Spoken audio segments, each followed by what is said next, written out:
బాబా చెప్తున్నారు, మధురమైన పిల్లలు, సంగం యుగంలోనే మీరు ఆత్మాభిమానులకు అయ్యేందుకు శ్రమించాల్సి ఉంటుంది. సత్యుగంలో కానీ కలియుగంలో కానీ ఈ శ్రమ ఉండదు.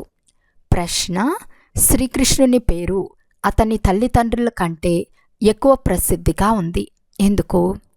జవాబు: ఫస్ట్ పాయింట్, ఎందుకంటే శ్రీకృష్ణుని కంటే ముందు జన్మించే వారి ఎవ్వరి జన్మ యోగ బలం ద్వారా జరగదు. కృష్ణుని తల్లిదండ్రులు యోగ బలంతో జన్మించారు. 2. సంపూర్ణ కర్మాతీత స్థితిలో ఉండేవారు రాధాకృష్ణులు మాత్రమే. వారే సద్గతిని పొందుతారు.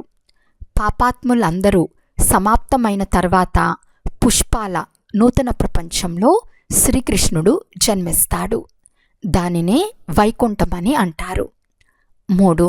సంగం యుగంలో శ్రీకృష్ణుని ఆత్మ అందరికంటే ఎక్కువ పురుషార్థం చేసింది, అందుకే అతని పేరు ప్రసిద్ధిగాంచింది.